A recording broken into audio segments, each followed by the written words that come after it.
Hi, welcome back to Animal Wonders. We get a lot of people wondering about a lot of animal-related things, and sometimes people are unsure if their question is an appropriate one to ask. I think if your question is based in curiosity and a desire to understand a concept, then it's an appropriate question. That said, the question being raised is, what do you do with an animal's body after they've died?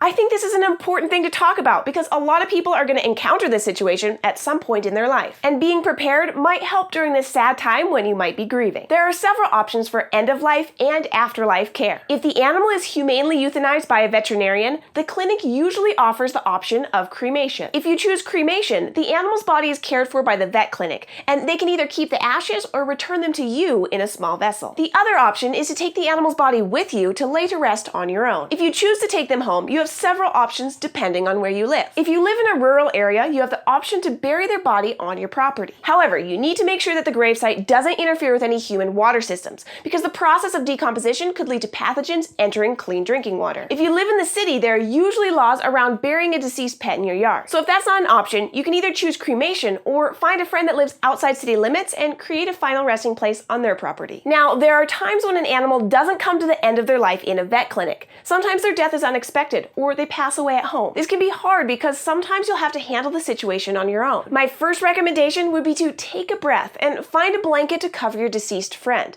This gives the situation some respect and allows you to calm your emotions. The next thing you must decide is how you would like to arrange their afterlife care. Would you like them to be cremated, or would you like to, and are you able to, bury them in a grave? If you'd like to bury them, go ahead and find your site and dig a hole that's at least 3 feet deep. Wrap the blanket around their body and bury them. I would recommend placing a large stone or pallet over the site to mark the spot and prevent anything from disturbing it. If you'd like to have them cremated by your vet, go ahead and wrap them in the blanket and drive them to your clinic. If for whatever reason you need to wait a day or two before burying or cremating them, like if your vet clinic isn't open, then you'll need to keep their bodies safe until you're ready to lay them to rest. Even after death, life continues to go on, and the process of decomposition will begin soon. To stall this cycle, you're going to need to make their body really cold. You can do this by wrapping their body in the blanket and then creating an airtight barrier. This can be achieved by a large plastic bag tied at the top. You can then place them in the freezer or other cold place, like a large cooler with ice packs around them. This will keep them safe and prevent pathogens from harming you and the rest of your household. And their body will be preserved until you're ready to complete their afterlife care. I'd also like to share how we handle some of our animals' afterlife care at Animal Wonders, because we have some different options. Since we have some unusual species and we love to teach and share about the wonders of our world,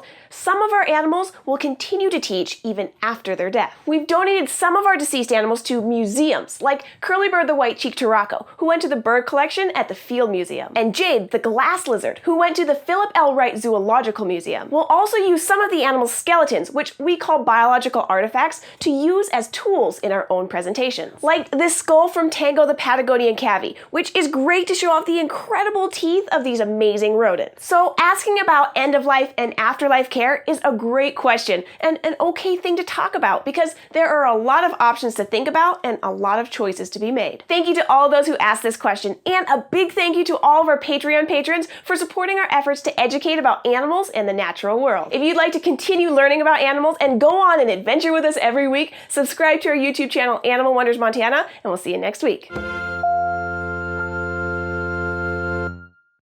you go, Lollipop. Some treats. So she smells her treats. Where are you? Get her attention with a target. All right, now we're going to try a circle.